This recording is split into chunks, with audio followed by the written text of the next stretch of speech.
Sobre las declaraciones de mi amigo Víctor de Aldama, me ha dicho un pajarito que van a pasar cositas en estos días.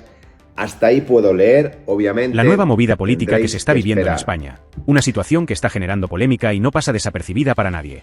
Resulta que, como bien comenta Dani, en el día de hoy se habla mucho de una votación en la que el PSOE, con su gobierno actual, propuso casi 90 leyes en un paquete legislativo, y entre ellas, se incluían medidas como una subida a los pensionistas y rebajas en los precios de los transportes. Sin embargo, como Dani deja claro, lo que no cuentan es el contenido oculto de esa propuesta. ¿Qué más se incluía en ese paquete? Pues una serie de leyes demenciales, algunas de las cuales favorecen a los ocupas y proponen subidas de impuestos, entre otras cosas. Un paquete que, como bien apunta Dani, enmascara medidas que realmente podrían empeorar la vida de la gente corriente. Mucha mala hostia intentaban meter en la misma enmienda beneficios a los ocupas, más impuestos, transferir un edificio al socio de gobierno, intervenir la energía, eso sí, junto con las pensiones y las ayudas de la Dana. Pero vamos a ver una cosa, querido gobierno. Todo el mundo sabe que presuntamente lleváis años robando a los españoles, en los cuales yo me incluyo, por supuesto, porque yo pago muchos impuestos. Lo más curioso de todo esto es cómo los medios y los miembros del PSOE están usando la estrategia de manipulación para hacer ver a la gente que si el PP y Vox votaron en contra de esas leyes, es por culpa de ellos que ahora los pensionistas no ven ese incremento prometido en sus pensiones y que los transportes no tienen esa rebaja que tanto se prometió. Dani señala con acierto que, en realidad, el PP y Vox votaron en contra de esas leyes por el contenido subyacente que afectaba negativamente a muchos ciudadanos. Es fácil culpar a los otros partidos, pero lo que no dicen es que, si el PSOE hubiera aprobado esas medidas sin tantas cláusulas dañinas, los efectos para los ciudadanos habrían sido mucho más positivos. Lo que Dani Desocupa quiere recalcar es la falta de transparencia del gobierno actual. La manera en que las leyes se presentan como algo positivo cuando en realidad traen consigo contradicciones y consecuencias que no se mencionan en los titulares. Y ahora manipuláis una votación para que cuando no salga, porque no ha salido, porque la gente no se chupa el dedo, lo que planteáis y salís. Ahora sacaremos un vídeo de uno de estos enfermos y pasamos a comentarlo, Ya sabéis la historia cómo va. Aquí lo tenéis. A Gracita Bolaños. ¿Alguno de ustedes, señorías, le han votado para bajar las pensiones de nuestros pensionistas? Es sinvergüenza. ¿Para suprimir las ayudas al transporte público? Claro. ¿Para no ayudar a los afectados? Para no ayudar. Porque si votan ustedes que no a este Real Decreto Ley, están bajando. Un claro ejemplo de cómo la política de este gobierno juega con las emociones de los ciudadanos, presentando lo que suena bien pero escondiendo lo que no quieren que se sepa. ¿Por qué no se habla de las implicaciones de esas leyes? ¿Por qué no se dice la verdad sobre cómo podrían afectar a los ciudadanos a largo plazo? Como apunta Dani, no se trata solo de subir pensiones o bajar transportes. Si todo eso viene acompañado de subidas de impuestos, favorecer a ocupas, y cambiar leyes que afectan a la propiedad privada y a la seguridad de los ciudadanos, el resultado final no será positivo. El gobierno actual está manipulando la narrativa, y lo peor de todo es que muchos no se dan cuenta de lo que está en juego. Ahora, los PSOE y sus aliados intentan darle la vuelta a la situación, culpando a los otros partidos de lo que no han conseguido, cuando en realidad, la votación en contra de PP y Vox fue un intento de proteger a la mayoría de los ciudadanos de esas leyes tan problemáticas. Bajando las pensiones, están suprimiendo las ayudas al transporte público y no están ayudando a los afectados por la Dana en Valencia. Muchas gracias, espero la convalidación de este Real Decreto Ley. Gracias. Que este tío, ¿Alguno de ustedes, quítate, salte de aquí ya. Salte de aquí, asqueroso. Salga diciendo que si no se aprueba este Real Decreto, los vecinos de la Dana sois vosotros, pantas de sinvergüenzas, que todavía están esperando las ayudas igual que los vecinos de La Palma. Y ahora jugáis al chantaje emocional de si ustedes no votan esto, la culpa es de ellos. Toda España sabe. Estáis al final, estáis al límite. El PSOE, como siempre, sabe cómo manejar los sentimientos de la gente. Saben perfectamente que los pensionistas son un colectivo que, por su edad y situación, están más sensibilizados y, por lo tanto, es fácil utilizar sus preocupaciones para hacer política. Dani comenta con ironía cómo el gobierno socialista no tiene reparos en hacer promesas vacías y después, cuando no se cumplen, echarles la culpa a otros. Lo más indignante de todo esto es que, en lugar de centrarse en resolver los problemas reales, como subir las pensiones de forma efectiva o mejorar la calidad de vida de los pensionistas, el PSOE decide usar este tema como una cortina de humo para ocultar lo que realmente está ocurriendo en el país. ¿Y qué hacen con ello? Intentan manipular los sentimientos de los pensionistas para que se enfrenten a la oposición, cuando la realidad es que la culpa de que las ayudas y promesas no se cumplan es del mismo gobierno que las lanzó. Dani reflexiona sobre la forma en que el PSOE está jugando con los sentimientos de los pensionistas para generar frustración e incertidumbre. Y lo anunciamos ayer, vamos a salir a las calles.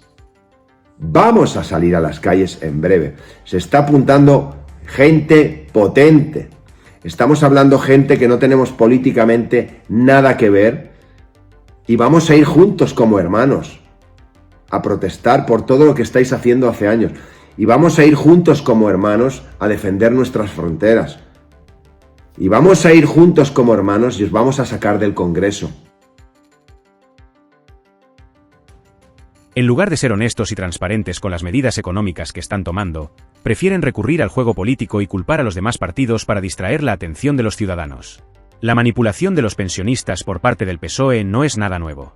Han utilizado este colectivo en numerosas ocasiones para ganar votos y quitarse las culpas de encima. Y, como siempre, es la gente más vulnerable la que paga el precio de estos juegos políticos. Muy poquito. Ayer apretabais todos el culo con el caso de Aldama. Y es, como bien decía él, la punta del iceberg. La punta del iceberg. Empezaremos metiendo la punta y os acabaremos abriendo.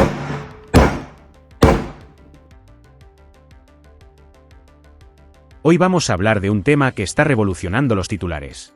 Un caso que está tomando cada vez más relevancia y que promete seguir trayendo cola en los próximos días. Víctor de Aldama, el conocido empresario, ha hecho unas impactantes declaraciones que no han dejado indiferente a nadie. Según Aldama, tiene en su poder un sobre con información muy delicada sobre el presidente Pedro Sánchez, y esta información podría poner a la administración actual contra las cuerdas.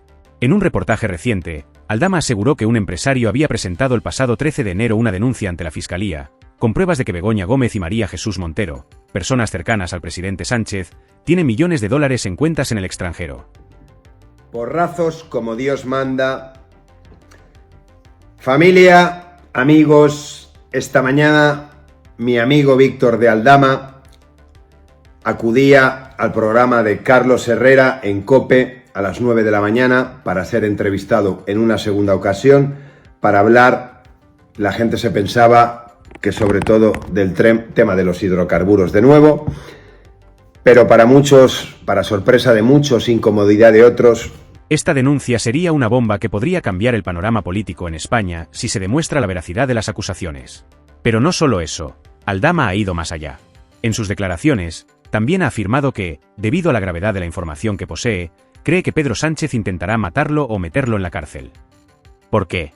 Pues porque, según el empresario, esta información compromete seriamente tanto a Sánchez como a su entorno más cercano, y el presidente podría intentar silenciarlo de cualquier manera posible. Y como podemos imaginar, esto ha desatado un gran revuelo en los medios de comunicación, y por supuesto, en la política española.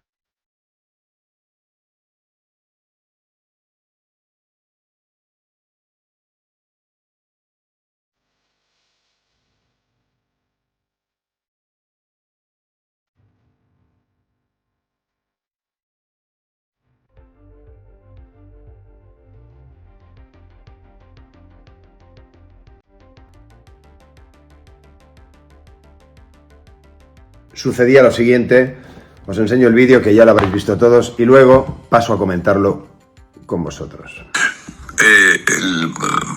La forma de inestabilizar al señor Sánchez con informaciones.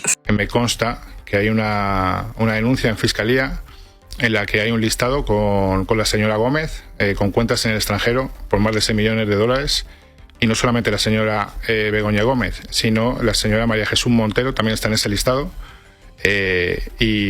Bueno, creo que también está la mujer del expresidente Zapatero, Sonsoles, y algún personaje más. Entonces, bueno, esa denuncia no es algo que yo diga, es algo que me consta que está en Fiscalía ya. A mí me la han enseñado. Yo tengo copia de esa denuncia y del listado bancario de esas cuentas. Y bueno, pues me imagino que tendrán que investigar, pero me parece algo, si es cierto, me parece algo totalmente insólito y gravísimo. Ahora bien, ¿qué significa todo esto? ¿Qué implicaciones tendría si lo que Aldama dice es cierto? La denuncia ante la Fiscalía, con pruebas que involucran a Begoña Gómez y María Jesús Montero, no es algo que se pueda tomar a la ligera. Estamos hablando de miles de millones que podrían haber sido ocultos en cuentas en el extranjero, algo que pondría en entredicho la ética y la transparencia del gobierno de Pedro Sánchez. De ser cierto, esto podría ser uno de los escándalos más grandes que haya vivido la política española en los últimos años. Además, lo que ha dicho Aldama sobre las posibles represalias de Pedro Sánchez es algo que también debe ser tomado en cuenta. Según el empresario, la reacción del presidente ante este tipo de revelaciones no sería nada amistosa. Intentará matarme o meterme en la cárcel, ha afirmado Aldama, lo cual no es algo que se diga a la ligera. Si todo esto es cierto, estamos hablando de una situación de presión política sin precedentes, donde se juega con la seguridad personal de aquellos que se atreven a sacar a la luz posibles irregularidades en el seno del gobierno. Por otro lado, si nos detenemos a pensar en los antecedentes del presidente Pedro Sánchez y su gobierno, no sería la primera vez que se pone en duda la transparencia de la administración. Tendré que hablar de Begoña Gómez, igual que tendré que hablar de Javier Hidalgo y de las reuniones que ha habido entre los dos, en las que yo he estado presente. Y bueno, y luego hay algo muy grave, creo que bastante grave, que me consta que hay una denuncia en Fiscalía en la que hay un listado con la señora Gómez, con cuentas en el extranjero, Vaya. 6 millones de dólares. 6 millones. Y no solamente la señora Begoña Gómez, Ojito. sino la señora María Jesús Montero también está en ese listado. La chiqui, En el pasado, hemos visto cómo se han gestionado recursos públicos, las decisiones alrededor de ciertos contratos y las opacas relaciones con ciertos sectores. Ahora, este nuevo caso, de confirmarse, daría un golpe muy duro a la credibilidad del gobierno y podría significar el inicio de una investigación a fondo que podría cambiar el curso de la política española. Es importante destacar que, por ahora, todo esto sigue siendo una denuncia. Las pruebas aún deben ser analizadas y verificadas, pero el simple hecho de que una figura como Víctor de Aldama haga estas afirmaciones pone en evidencia que algo grave podría estar ocurriendo en el entorno de Pedro Sánchez. Si la Fiscalía decide tomar cartas en el asunto, la investigación podría descubrir más detalles de lo que realmente está sucediendo y de los millonarios recursos que podrían haber sido desviados a cuentas en el extranjero. Así que, en resumen, Víctor de Aldama acaba de lanzar una bomba informativa que podría tener repercusiones muy graves para Pedro Sánchez y su gobierno. La acusación de que Begoña Gómez y María Jesús Montero tienen millones de dólares en cuentas en el extranjero, junto con las amenazas de represalias por parte de Sánchez, genera un clima de incertidumbre y sospecha que no podemos ignorar. Como digo, mi amigo Víctor de Aldama, esta mañana se sacaba de nuevo el aparato y lo ponía encima de la mesa. Como te he dicho esta mañana, Víctor, por teléfono, tienes unos huevos que no te caben en los pantalones. Bienvenido al club. ¿Qué significa esto, señores? Obviamente nosotros vamos a ser prudentes, lo diremos con la palabra presuntamente para no acarrear. Lo que estamos viendo hoy en día con el gobierno de Pedro Sánchez es una auténtica vergüenza para la democracia. No solo estamos hablando de un presidente que, aparentemente, no tiene ningún problema en estar rodeado de figuras cuya integridad está siendo cuestionada, sino que cada día descubrimos más detalles que hacen que todo esto sea aún más preocupante.